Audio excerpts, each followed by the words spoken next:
Hey folks, it's Marvin Cash, the host of The Articulate Fly, and on this episode, I have the pleasure of interviewing Derek DeYoung. Derek and I talk about everything from his first art competition as a kid to his fascination with karaoke and everything in between. I think you're really going to enjoy it. Before we move on to the interview, though, just a couple of housekeeping items.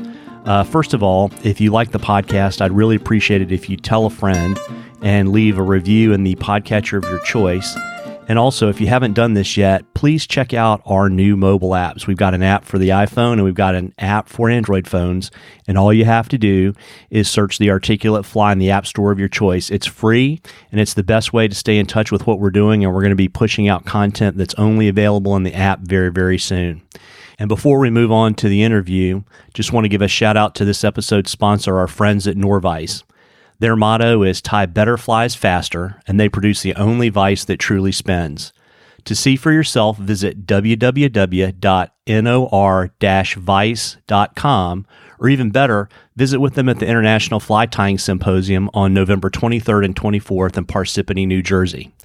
From now until the end of November, Articulate Fly listeners can get 20% off their entire order by using the coupon code TheArticulateFly, all one word, all lowercase, at checkout on the Norvise website. Now on to our interview. Well, welcome to The Articulate Fly, Derek. I'm really excited to have you on. Marvin, I appreciate you having me on.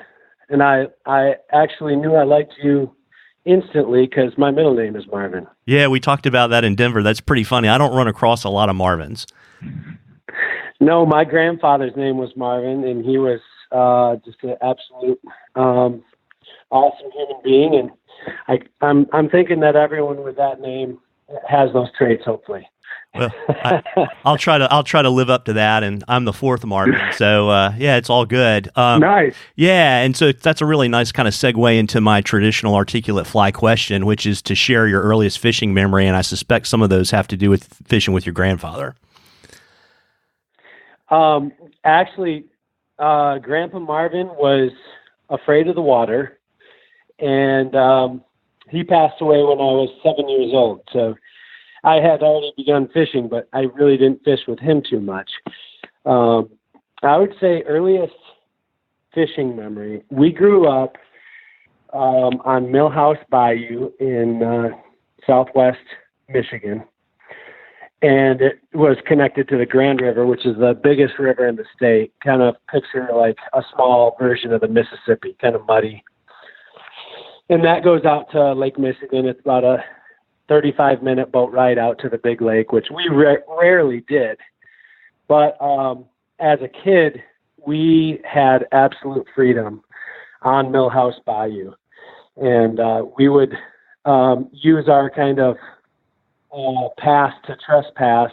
You know, when you're a kid, you don't get in trouble. So we would walk the entire shoreline, or as much of it as we could, because it did get pretty swampy in the back, and fish all day long. And I'm the youngest of three brothers. So they were fishing when I was in diapers.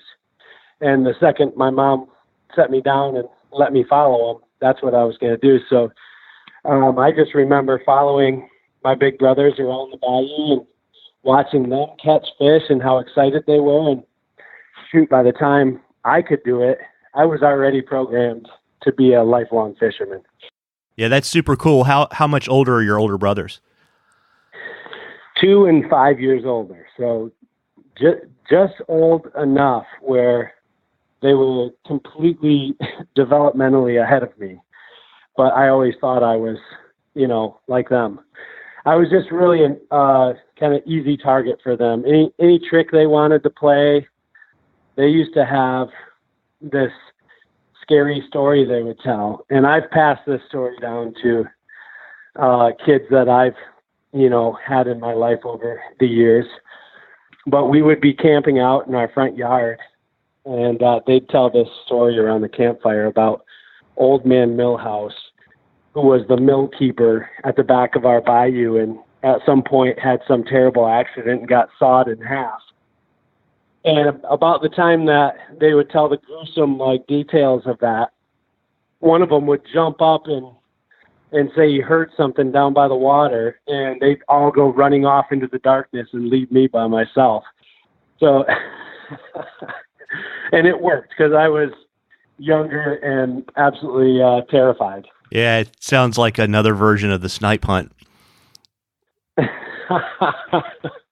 A little meaner, a little more Halloween-y version. Absolutely. So you started chasing after your older brothers and fishing. When did you move to the dark side of fly fishing? Well, it's so funny because having fly fished and been part of this industry for such a long time, I try to think about when I realized that it was something different, that there were, different approaches and different types of people fishing. Because we always had my dad's childhood fly fish, like fly rods, like old Shakespeare's, nothing nice. And nothing had the appropriate line to a rod size. And so it was just whatever clearance fly line he picked up like 25 years ago was on the reel. But there were probably 4 or 5 fly rods in the rafters. And I mean, springtime, we fought over who got the best fly rod. And we all spread out along the shore and caught bluegills and bass all day long. So I didn't really even understand at that point that we were doing something with, the history and heritage of fly fishing. I just knew it was the most fun way to do it. So that was probably how I started fly fishing. It wasn't until, I was much older and started seeing fly fishing magazines and TV shows on Saturday mornings that I started to go, oh, these people use that rod that I use, but they do all this other stuff with it. And I had no idea. That's really cool. So you fished with your older brothers. Were they your angling and hunting mentors, or were there other folks in your life that kind of helped you get steeped in the Michigan outdoor tradition? Well, I would say the sibling rivalry was very thick between us.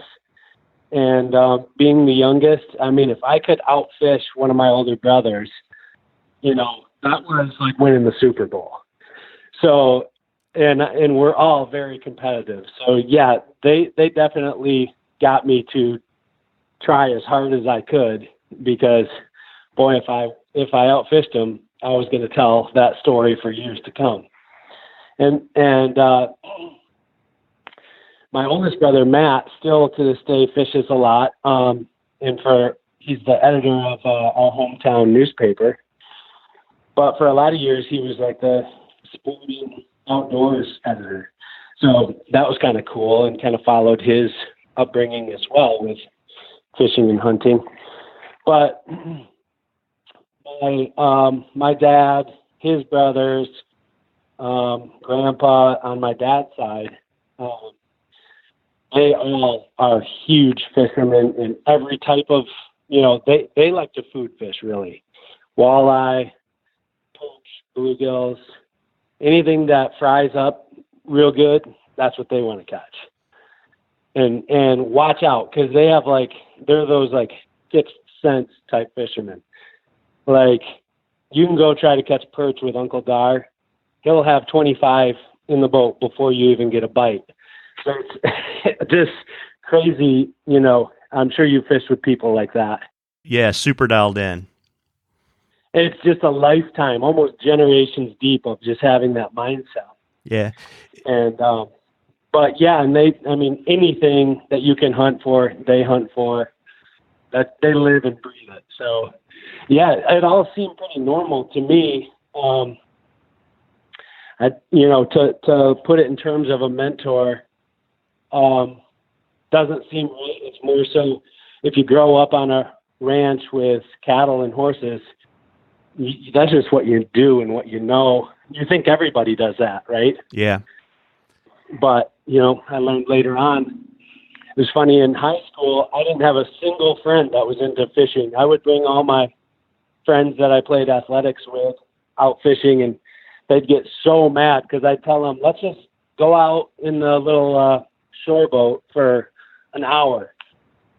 And about a half hour after dark, 5 hours later, we'd finally roll in, and they would just, oh, Derek, every single time, he keeps you out there all day. But it's like, hey, I would have come in an hour if the fish weren't biting, but they weren't. Yeah. You got to have your priorities. Right. It's an addiction. I don't think too many people who are truly into fishing don't call it an addiction, because once you get going on it, it's hard to stop. No, absolutely. And it makes kind of my next question probably almost impossible to answer. Can you even think about what your life and your art career would be like if you hadn't grown up in that rich Michigan fishing and hunting tradition? Just by spirit, I think a lot of us are adventurers, and we kind of pick what kind of pastime hobby is going to express that need to have adventure. So, I mean, I'm totally that way. Love setting up really challenging outdoor trips and adventures and doing everything myself, including bringing my boat to crazy places and fixing my boat to some degree. I'm no mechanic, but just, you're forced to have to do some boat maintenance and fixing and rebuilding systems and things like that.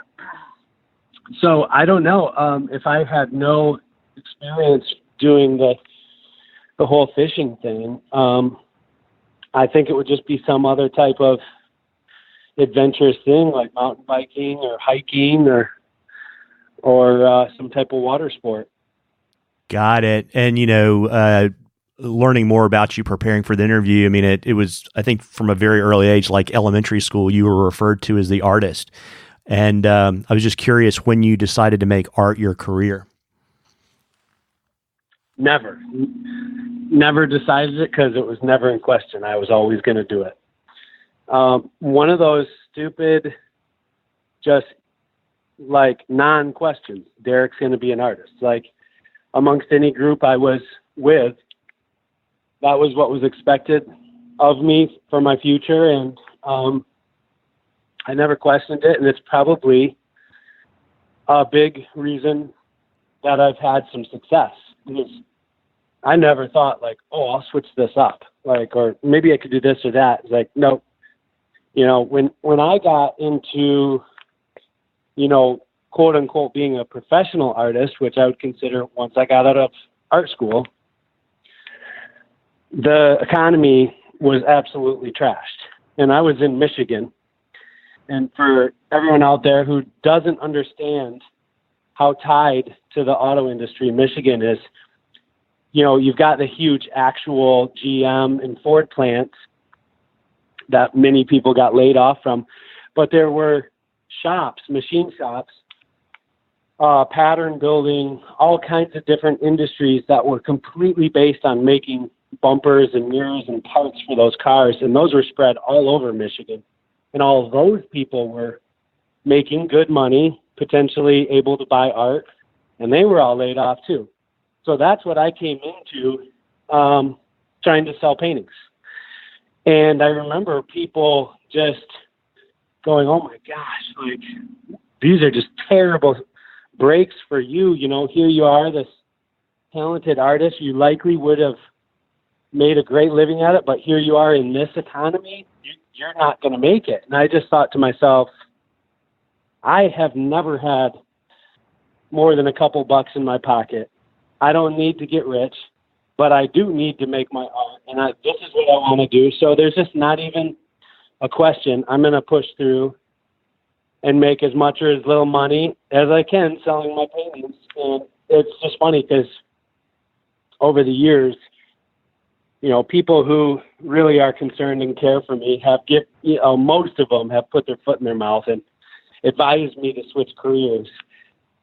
And I think if they were telling this story, they would say that I just had the most just non-receptive, dead look in my eye. Like, okay, let's finish this conversation and start talking about fishing because I'm not going to switch my career. Luckily, the economy began to recover. And during that time, the first 3 years of my career, I was able to figure a lot of things out and discover kind of who I wanted to be as an artist moving forward. And not only that, my father-in-law is a money manager and an entrepreneur, and he knew that it was important that we knew how to run a business, even though, gosh, I wouldn't even call it a business at that point. It just cost us money, just paying for supplies and entries into shows and booth stuff. But he had a CPA that was a family friend, and he signed us up with him. And so we would go like once a month, and this guy was big into wine. So he'd have about 4 bottles of very specific wine that he would, like one bottle was for when we were going over all these different things for our business and how to set up, then a pre-dinner wine, then like a Cabernet for during the main course, and then an after-dinner one. And by the time we left that place, I was so shit-faced. But we little by little did learn all the right ways to start and run a business right from the get-go. So we didn't like spend 5 years kind of doing it incorrectly and have to make up for that. So I've always looked back at that time and been extremely appreciative of that guidance. No, absolutely. It's important to have people that believe in you and what you're trying to do. On the art side of being an artist, who were some of the folks that mentored you as you developed?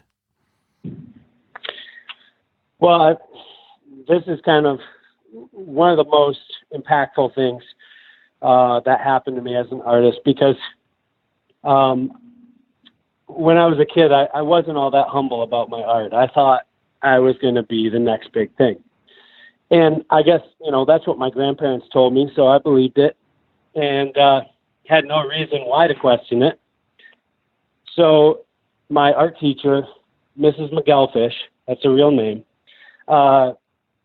she had like a memo that was like an entry into the Michigan United Conservation Club Youth Wildlife Art Competition. That's a mouthful.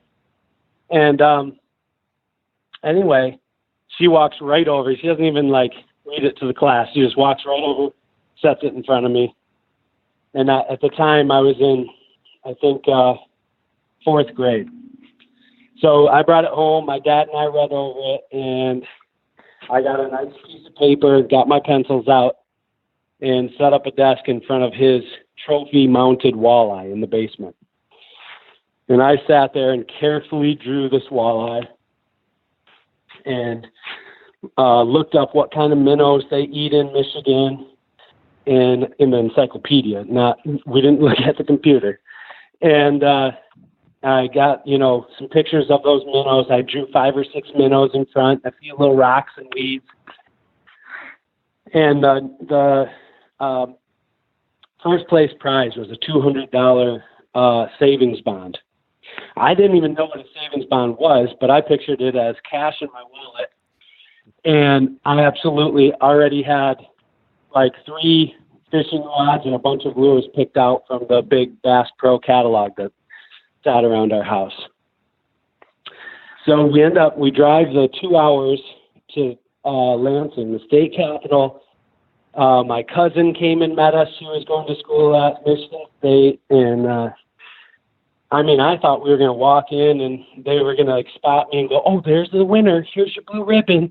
It was not even a question. I'd won it. I look around, my family and I spread out, looking through the whole exhibit, trying to find my piece. We finally find it in some dark little corner. It didn't even there was a first place and 15 honorable mentions, and it didn't even get an honorable mention. And I'll never forget that, because that was the moment I realized that I gotta get better. Here, I thought I was, the top guy, and I absolutely got my butt kicked. So we get back in the minivan and start heading back to Grand Haven. there's not even a noise. No, the radio's not on, dead silence. I think even my parents were a little bit like in shock because they thought I won it too. And about a couple miles into the ride, my dad kind of turns around, and he's kind of a no-nonsense, not real empathetic type of guy. He's just like, well, you can sit there and mope about it, or you can figure out what you got to do to get better. He goes, I went and looked, and like first, second, third, fourth place were all paintings. You don't even know how to paint. So that's it. You got to start taking painting lessons. And about 2 months later, I was enrolled. Local famous artist in Grand Haven, as famous as you can get as being an artist in Grand Haven, offered art lessons. And myself and about 4 or 5 other young people would go every week and learn from him and paint. And I did that for a few years. And his name was Bob Mishmerheisen. And I would definitely credit him as being just an absolute catalyst for me to just start getting, like, that was when I really started catching on and learning all the kind of basics of art and able to kind of utilize those to do what I wanted to do. But that was just such a big thing, because I think had I just won that, I would have just rested on, what skill I already had and not sought out to get better. No, got it. That's really interesting. And was that walleye drawing, was that the first time that fishing and art intersected with you, or did you always draw nature things? It was definitely not the first, but I think it was maybe the first time I really sat down and made a finished piece on a larger piece of paper. Back at that time, in art class at school, it was a little bit tough to kind of bring fish into most of those projects. But on my own time in my sketchbooks, I would constantly be drawing bass and stuff like that. I didn't sit down and really, I approached this one as like a still life. I had the walleye right in front of me and, drew every detail. So in a way, it kind of was. Got it. And how does, what's the interaction between your fishing and your fishing art, and, how do they inform each other, kind of really going in both directions?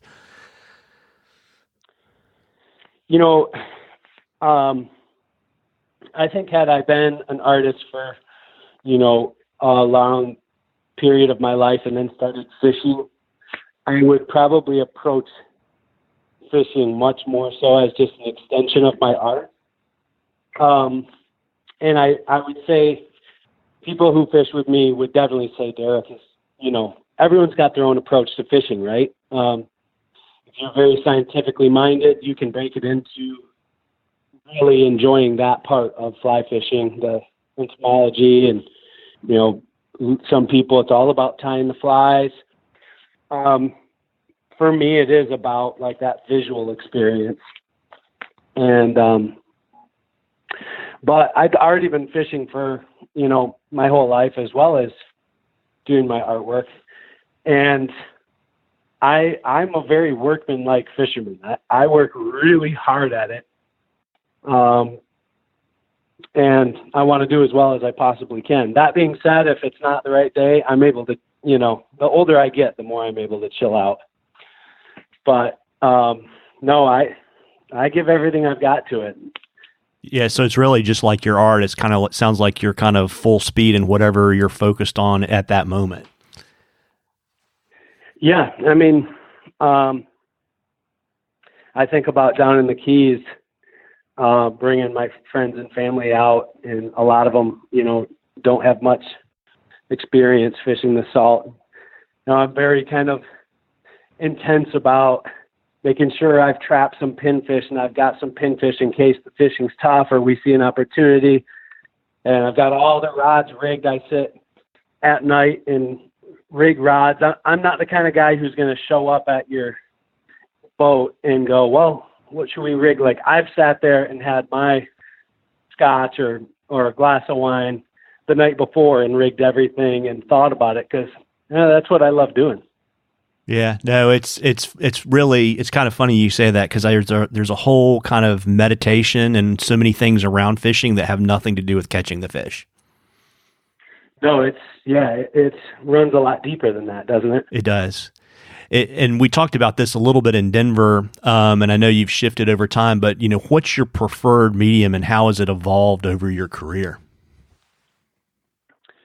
Well, I never thought I would say that I'm a acrylic painter, because I just hated acrylic paints. Started using oil back in high school, probably junior in high school. I switched to oil and I never looked back once.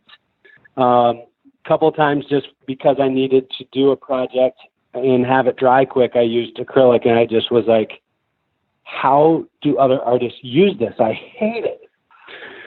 And the method that I used, I still remember back in my art school days, there was another painter there, and I loved the look of his paintings. And I asked him about it one day, and he said, well, I use what's called wet on wet technique.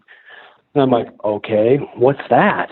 And he's like, well, I actually go from start to finish on an oil painting, and I'm adding, wet oil paint over wet oil paint under it. But there's a technique, and, you go from the thickest to the thinnest, and certain colors have to go down first because the color beneath it will contaminate it. But anyway, once I tried that, I was in love with that technique, and I used it all the way up till probably 2010 or 12, when I started suffering from headaches every time I would go down in my studio, and it became apparent pretty quickly that I developed an allergy probably to the paint thinner. And at that point, I was like, you know what? I've just got to bite the bullet and make the change.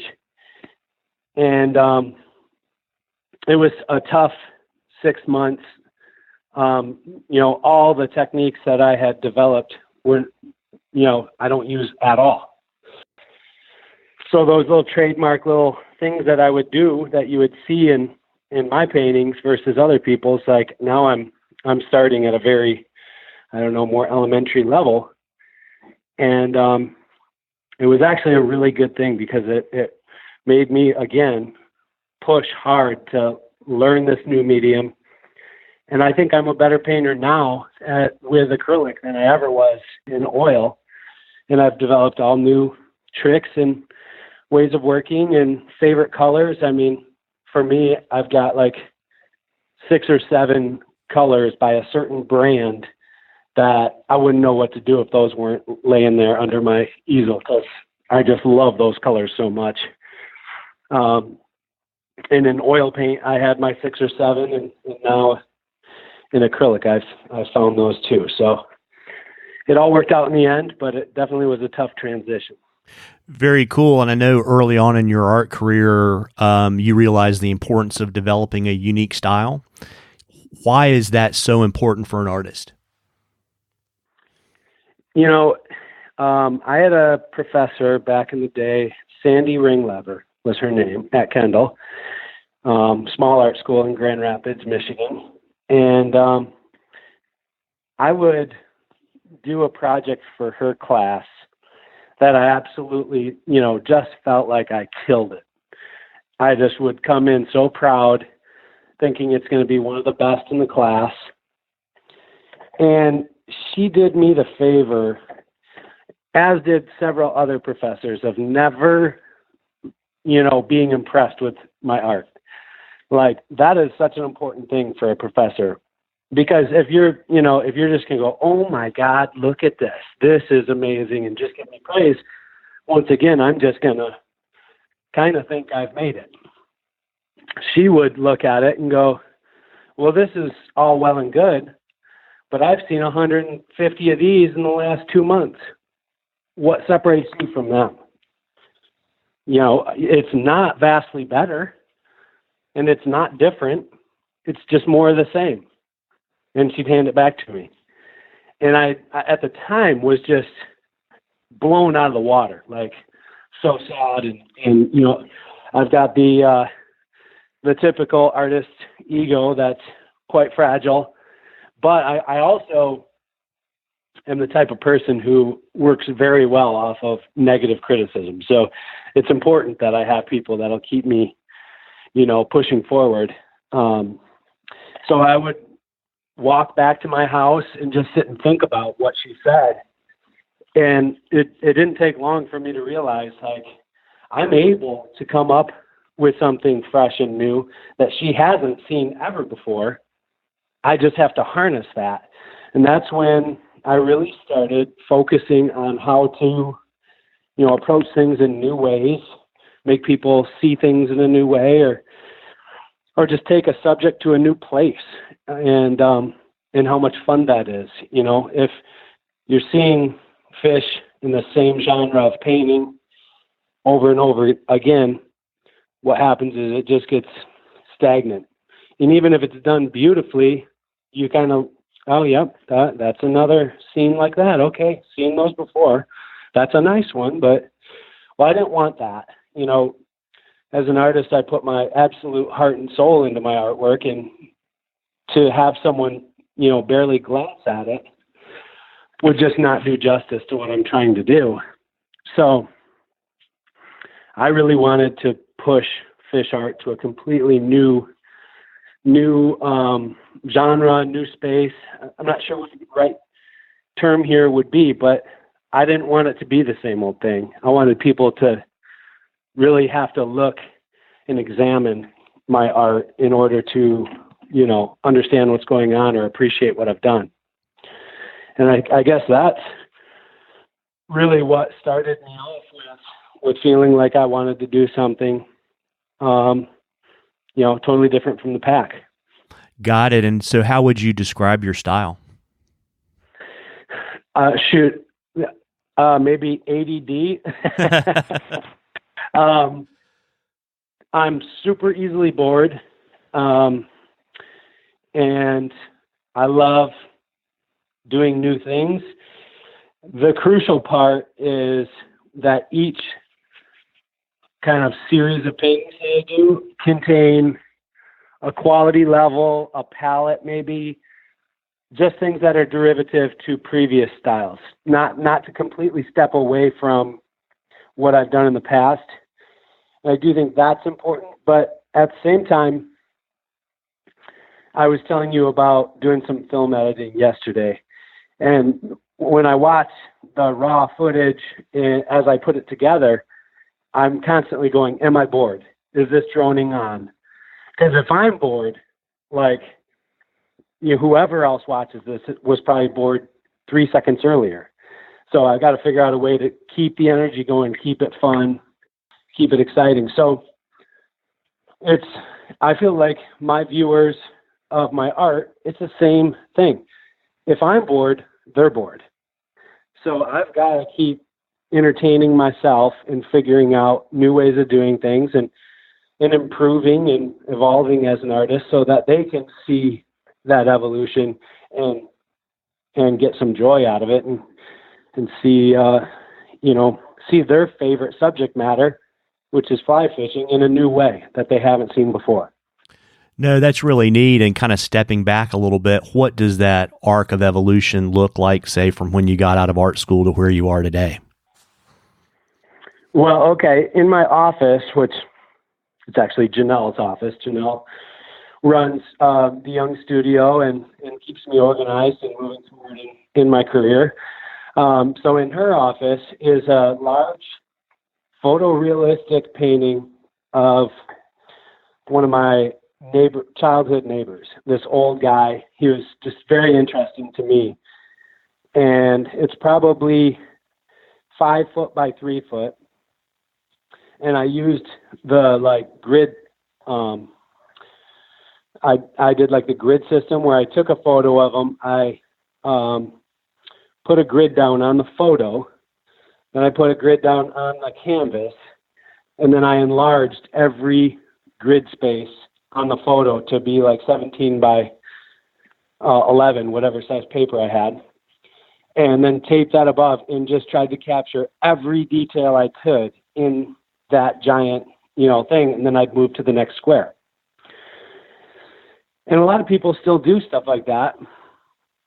I did that, and that was one of the pieces that I entered for scholarship days, in which I ended up getting second place and almost a full ride in art school. So that was where I was, and it served me well, and I was pretty good at it.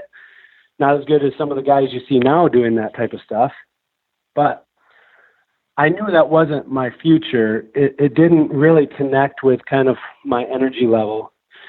It really kind of took my creative soul and stifled it. I could do it, but it wasn't what I wanted to do. So in art school, I painted and did a lot of illustration classes, and again was mostly representative with my work, no abstract stuff. And during that time, I did a lot of fish. Like whatever the subject was, I would add fish to it. So I gained a reputation around the school as being the fish artist pretty quickly. But it wasn't until I got out of art school and really started looking at what the kind of art culture in fly fishing was that I started to go, if I want to be different, if I want to do something that hasn't been done, more contemporary style, composition, and colors are not being used. That was the first thing I noticed. And that really wasn't what my portfolio looked like. But I started trying to kind of push it and looked at other more contemporary art in other subject matters to see how they approached it, and just slowly developed my own much more contemporary style than what was out there. Very neat. And I've heard you say on a couple of occasions that you aren't the best painter, but you think you're one of the most creative ones. What does that mean? Well, if you're familiar with kind of art, if it can be judged, which I think it can, but some people don't feel that way. You break it down into kind of different segments, if you will. And one is execution. Then another is a concept. Another is composition. But the execution is just one part, and it's kind of the end part that has to do with how well you actually put paint on canvas. And there are some painters out there that just absolutely blow my mind. They're just so good at it. And of course, everybody's different in what they're good at in art. My strength has always been concept and composition, and I've worked extremely hard to be the best painter I can be. That being said, there's some painters out there that just, I just can't believe how good they are. So that's kind of what I mean by that, is just that's something that I have to work hard to achieve a high level of execution versus some of these guys that just have it. Now, that being said, some of their work lacks concept and lacks composition, so it just, you can't have everything in life. No, absolutely. It's all about the trade-offs. It's interesting too, and you and I touched on this a little bit when we were together in Denver. You're gifted, and you see a different way of bringing your art into the world, right? Whether it's different media or different applications. And I was really curious, when you paint something, do you paint it for yourself, or do you paint it with a particular audience in mind?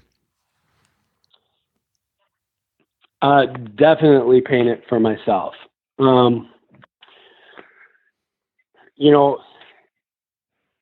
I think of my time at the easel as being very much my own, and my own, like, it's kind of, that's my career. I only get one. And if I paint for money, or if I paint commercially versus my approach, and the older I get, the more I approach it this way, is I realize, I want to become the best painter I can possibly be at this point in my life. And I want to then expand on that, and in the next decade, become that much better. And you only do that if you're constantly critiquing and working for yourself with no thought to the audience or artist whatsoever. Or not artist, but the audience or the end consumer. So for me, I'm working in a way that I want to be able to look back, towards the end of my career and go, yes, you chased it, you pushed it as hard as you could, and you painted for the right reasons, and you can see it in the work versus, it just being, and I think everybody comes out ahead when you approach it that way, because, my clients get better art, and I produce better art, I'm happier, and fulfilling my potential. And, I think that's probably one of the biggest things for any of us in our careers, is that we just want to fulfill our potential. That's really, really interesting. And I know for you that whether you're solving an art problem or a fishing problem, you have a lot of respect for tradition and process. And I was really curious where that came from for you. What it really boils down to is when I came out of art school, I went to art school at a time when it was just the cusp of computer design. At the time, I'd never had a computer at my house. I didn't even know how to turn one on. And I failed my first introduction to computer design class. So that ages me and dates me. But it also is what probably instilled that extremely traditional sense of, it takes a lot of skill to do these traditional, painting, drawing, being able to look at something or think of something and execute on that drawing versus, projecting it or using some type of digital assistance. And so for me, I'll never switch and utilize those technologies, because I just feel like it's becoming a lost art, and it's, for me, an important thing to my style and just the look of my art. No, that's really neat. And, it's interesting too. I was curious. I mean, obviously you fish a lot, but can you talk to us a little bit about, where the inspiration for your pieces comes from? Because it's really, you're not photorealistic, right? So the fish is part of it, but that's really, there's much more to the creative process, I think, than just that. Oh yeah, no doubt. Just sitting quietly, staring off into the oblivion, and just trying to visualize something interesting, that maybe I think happens or maybe I saw happen. And then trying to work out all the visual problems in my sketchbook. Some sketches that I just completely make up the scene. I mean, they take me, a full day of just drawing it over and over and over again before I think it looks right. Now, that being said, it certainly isn't scientifically perfectly proportioned and correct, but I'm not of kind of that type of artist. Like, I don't need that for it to be a good painting. So I'm more trying to communicate something that I want to connect with, other people who spend too much time fishing like me and have seen these things. And when they see it in my artwork, they go, okay, yes, I've seen that. That is awesome. I can't believe that guy did that. that's what I'm shooting for.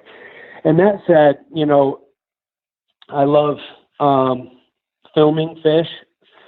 I like to set GoPros out in areas that I know fish cross over that area, or there's schools around that zone.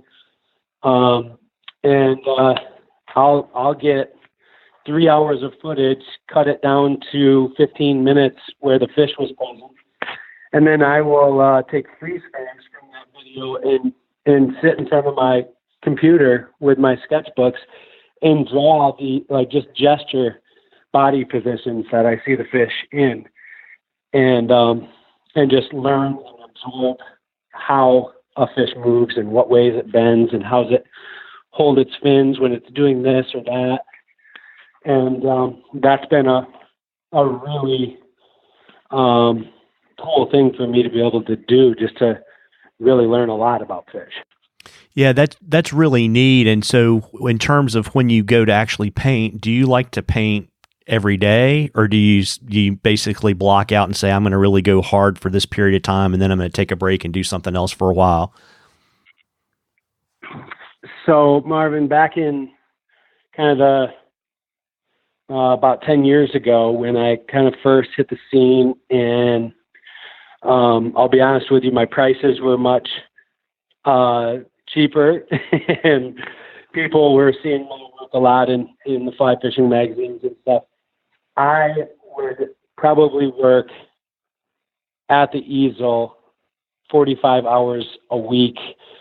And, I would go till I was just about ready to keel over. And a couple of things happened during that period. One, I don't feel like that was my strongest work.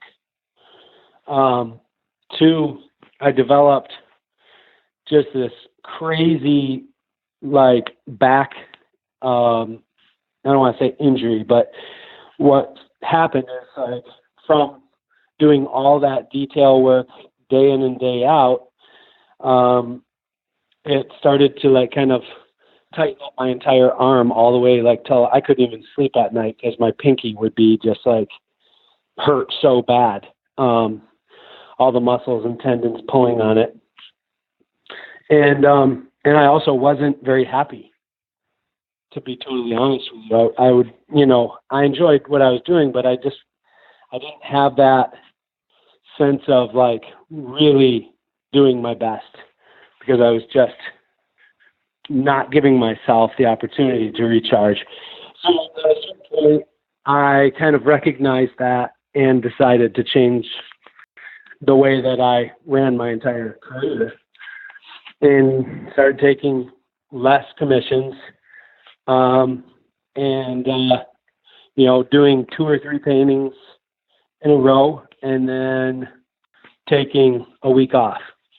And then that week I can, there's plenty of other things that need to be done for the studio or DeYoung studio. So take the week off and help Janelle or get ready for a show or build canvases.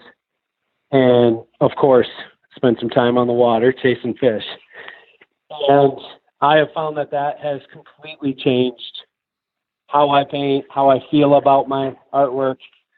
And it's a luxury, really, because I think most people have to take every job that comes their way, and I was that way too.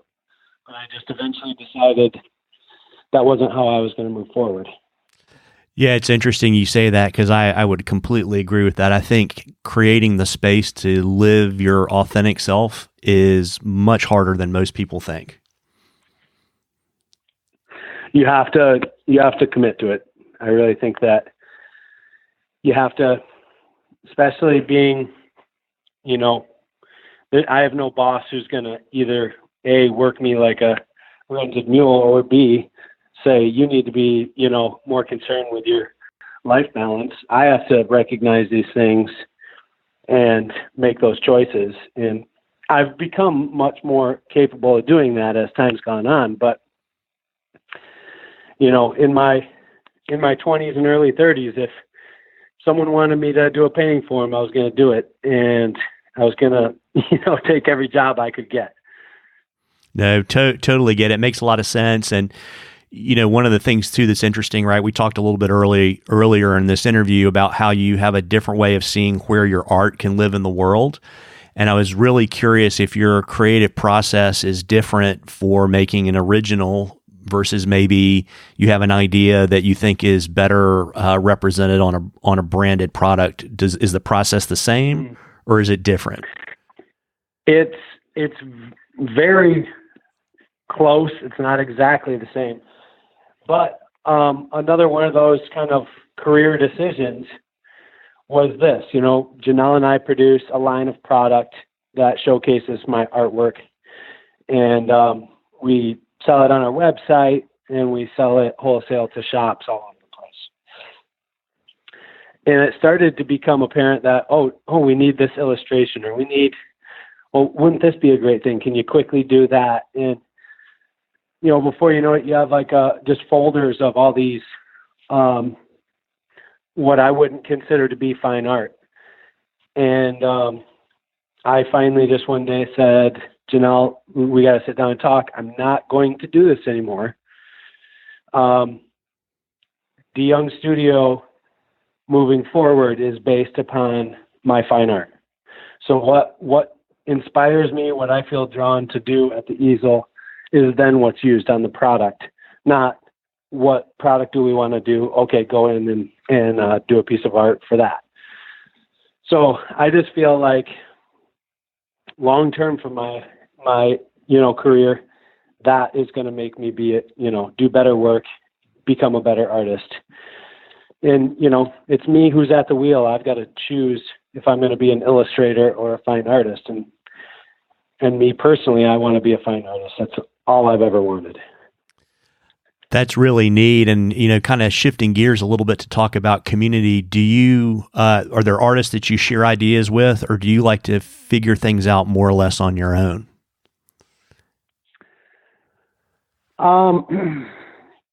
There's a couple artists, not many, that I will discuss things with, maybe their paintings or one of mine.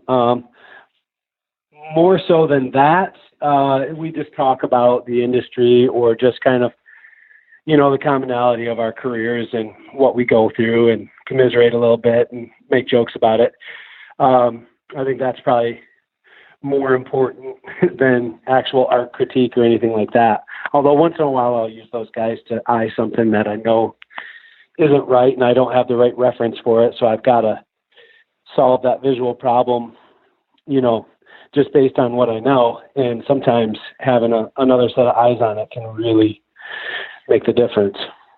No, it's important to have those people close to you that you trust to give you good feedback, right? What's kind of funny is that I love other artists. We are a breed of people, for sure. And, my days in art school, I just, most artists are just kind of strange in a good way. But after I left art school and kind of started doing what I do, seems like most of my friends are fly fishing guides, and that they're a breed too. Yes, so I'm they a are. weird artist guy amongst this breed of fly fishing guides. And no, but it just, those things work in the way they're supposed to. And it's all good. It's funny. That's neat. How do you feel when your style gets copied, right? Does it make you angry? Do you think, people are being lazy as artists, or do you just kind of view it as your contribution to kind of the evolutionary spiral? Well, it's a good question, but I really choose not to allow myself to get worked up about things like that. Maybe 10 years ago, I might have gotten fired up when someone did something that I deemed to be, pretty much plagiarizing me. But as the years have gone on, I just, first of all, it does nothing to focus on, calling people out or feeling negative about it. And I think it is more like what you say. It's just like an evolution of fly fishing art. New things are, they see what direction I'm going in, and they try to take it and push it, a step further or add their own flair to it. And I think a lot of them do a really good job of it. And I think those artists, keep the pressure on me, which is a good thing, and keep me pushing forward and trying to get better and trying to be the best artist in the fly fishing world. But some of them, don't put their own flair on it and just kind of use those ideas and try to, I don't know, maybe they don't have the ability to kind of push it any further than where it is. So in those cases, I can, get a little frustrated, but I don't focus on it. That's for sure, because it's just not worth it. Yeah, no, life's too short for sure. And, we talked earlier, obviously you fish to relax, but what are some other things you do to recharge your creative batteries? Well, this is one thing I've never said in an interview, but this is inside info. At the DeYoung house, there is often karaoke being sang, and any of my friends who come over to our house know that DeYoung is going to turn the karaoke on at some point during the night and force them to sing something. So that's fun. As cheesy as it sounds, it's absolutely a blast, and it's just, people just take to it. It brings people totally alive, The other thing that I've been doing a lot lately, and it's funny because I pretty much have the same approach as I would for fishing or art, and I'm a bit of a rock hound, and I've bought a rock saw and a kind of a polishing machine. And I love going out there and putting the headphones on and picking a part of an agate that I found and trying to use the diamond thing and get down to where the pattern is. And I'll sit out there all evening, come inside, super excited to show Janelle what, the rock after all the stuff I've done to it. And she placates me and kind of gets excited about it. And we've got them displayed all around our house. So that's kind of fun. Very, very neat. And, I have a similar question I ask my fishing guide guests, but I always ask artists to share what they think the biggest misconception people have about art and the life of an artist. Oh, well, there's several, and I don't know that, most stereotypes somewhere down deep are based on truth. And so I can't say that they're totally incorrect or even, for everybody. For me, when people hear I'm an artist that have no idea, what my art is, they instantly start talking to me like I'm like a kid. Oh, you're an artist. Wonderful. Well, good for you. Now, what kind of art do you do? I'm like, do you talk to anybody else like that when you ask them what they do? It's just so weird. Like, no, I mean, it's an actual career, a job, and I've got days when I've got to do paperwork and taxes and quotes, and, I'm not just like sitting there painting daisies and, I don't know. I don't know what people envision being an artist is, but it's funny how some people react to it.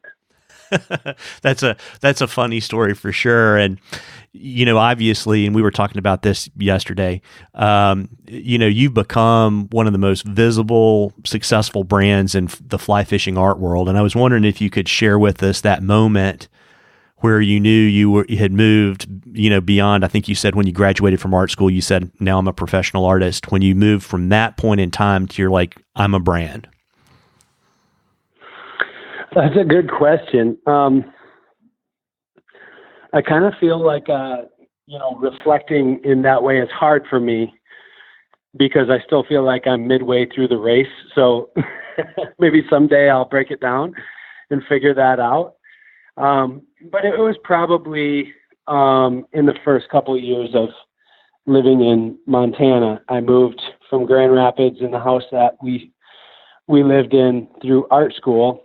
And that was probably 2007. I came out to Denver and did like kind of a tour of art shows around the West. And this was my first taste of bringing my art to the West as well as fishing out there. And it just completely blew my mind. And the people were so welcoming and just encouraging to me. And when I got back home from that trip, I told my wife, we're moving out to Montana.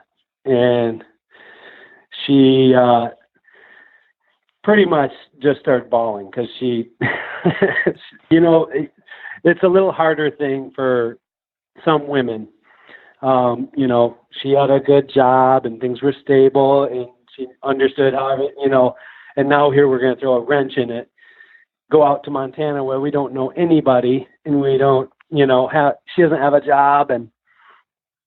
But we moved out there and she got a job with a local printing company in Livingston, and things went great. And my career really started to take off. And probably, a year or two after we moved out there, I would say I started to kind of see that I was building a brand versus just your normal art career, I guess.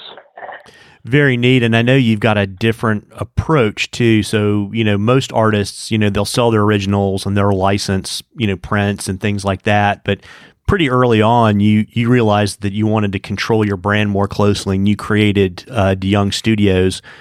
Where did that idea come from to be the direct maker of, whether it's ore wraps or fly boxes or hats or buffs or glasses? Where did that idea come from? Well, let me start off by saying it was the dumbest decision I ever made. If you want to take up a ton of days that you would have preferred to be floating down the Yellowstone River, start a product company. Because for every dollar made, the amount of hours worked is so much greater than that of, what I do as a fine artist. And I have a lot of other artists talk to me about this. Like, well, maybe I'd like to start something like that. And I'm always like, first of all, you got to, follow your dreams and do, what you envision for your career, but think twice, because and now you're talking about a real responsible career where, you have to have stuff done on time for these companies and places that sell our stuff. If an order is supposed to be there by a certain time, you're not going fishing. It doesn't matter what hatch is happening. Whereas if I've got an original painting going and my friends call and say, oh my gosh, the stonefly hatch is going crazy. You have me in the morning? Yes, I do. And I'm going. So that's a big difference. But truly, working with Sims in the early days, it was a little different back then. I worked directly with a guy who I became good friends with, and we would come up with the stuff that they were going to make with my art on it for the year. And over time, they would, shoot down a lot of the coolest things we came up with. And it didn't work for every market, or it just didn't work for that, kind of large of a company to do. And it just became apparent that if I had no red tape or no committee to get product approved by, I could do any of these cool products that I want to. And that being said, I've got an extremely talented and beautiful wife, Janelle, and I've always wanted her to have her own business. You can imagine I've never had a real job other than, this. And I've always been able to travel and take time off when I want. And she's worked for corporate America and gets, 2 to 3 weeks vacation a year. So we're living very different lives at that time, and that's tough for a marriage. So I really wanted to start a second business anyway for her to run. And so it all just lined up and made sense. And if she wasn't such a hard worker and just so dedicated to it, there's no way that the DeYoung Studio would work. But she's just truly amazing at what she does. And but it was definitely, there were 2 or 3 years there that I wondered if we made the right choice, because it was a tough business to start, and you're competing directly against companies that have people who are very, very intelligent and know exactly what they're doing, and it's easy to get your butt kicked by that. That's a really neat story, and I was kind of curious too. We talked earlier about how you paint for yourself. How do you balance that tension between being successful as an artist and being commercially successful? Well, I don't. Most days, I'm not a black and white guy. But most days I don't have to deal with that tension, because if I'm successful as a fine artist, I believe that the DeYoung Studios brand will go where I want it and where it should go. There are days when, I've got to go, okay, she's got a product that she's trying to release, and she does need some specific thing. And on those occasions, I'll bend a little bit and, do what I need to do for her. Or sometimes for other companies that license from us, I'll have to do something custom, and just based on size specifications or whatever colors that they need. One kind of goofy project I did back in the day, the backup goalie for the Columbus Blue Jackets NHL team calls and says he wants a brown trout helmet for his uniform. And I'm like, whoa, yeah, I can do a brown trout flank on it, no problem. That'll be awesome. He goes, yeah, but the manager says it has to be in our team colors, which are red, white, and blue. I'm like, that's not the color of a brown trout. He goes, well, do what you got to do. Like, just make it look kind of brown trouty. So I did a patriotic red, white, and blue brown trout flank on this thing, and I brought it to the local auto paint shop, and they put like 3 coats of auto clear over it. And I'm just like, please God, don't let the first puck that hits this thing just peel all that paint right off. I have no idea what's going to happen to it, but I never did hear that there was any problem with it. And every time friends and family would catch, just be going by and see this NHL game and see that helmet, they'd take a picture or call me, oh, you got to go, yeah, look at, they're on TV, your helmet's on TV. So that was kind of a neat project. Very cool. Have you ever done anything that you thought was too commercial and regretted it later? I can't say that I have,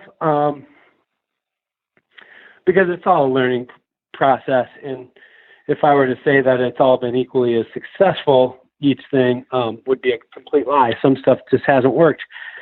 But, that's how you learn, right? And hopefully the next time I went to do something, I made those adjustments and did a better job or chose a better way of doing it. So, yeah, you can't really spend too much time regretting anything like that. I've always tried to run my business with as much integrity as I possibly could. And I think that's really important. And I think that's probably why I don't have too many regrets when it comes to that. No, that's really neat. And, I think most of my listeners know, but if they don't, you spend part of the year in Michigan, part of the year in Montana, and part of the year in the Florida Keys fishing and painting. And I think it's really interesting. I mentioned this yesterday when we were on the phone. You know, most of us struggle with how to integrate our fishing passion with our regular day job, but you've successfully put that together. And what's your secret for being able to kind of have it all? An understanding wife. Man, I have, first of all, living in these different places is a dream come true. Each of them is something that is a long time dream realized through making sacrifices and figuring out how we can do this. And I don't want people to think that this is just, you know, because I have so much money, I can just do whatever I want. That's not the case at all. We definitely sacrifice and make decisions based on, you know, how to be in these places and be able to chase the fish there and have the right boats. And some people put their money into their cars and houses. I live in a small house and have an old truck, but I've got a flats boat and I've got a bay boat for up here. So, I mean, it just, you know, you do decide what you want to do. And for me, being on the water is one of the most important things. So I always make choices with that being the case. But being down in the Florida Keys for the winter is just amazing. There are a lot of cold fronts that move through and shut things down. And during that time, I am highly focused, and, you know, it'll be a week and a half of just painting every day and getting ready for the next paintings or whatever I have to do. And then all of a sudden, boom, weather goes back up and stabilizes and no wind. And for the next 4 days straight, I'm up 2 hours before light, rigging. I'm in the boat and to my spot before light and tarpon fish until mid to late afternoon. And so I'm able to kind of structure my work around when the fishing sucks and when it's good. And, you know, if I have projects that need to be done and the fishing's good, I'll still get up and go tarpon fishing. I just won't go quite as far, and I'll be back by 11 o'clock and get a half day's work in. So very cool.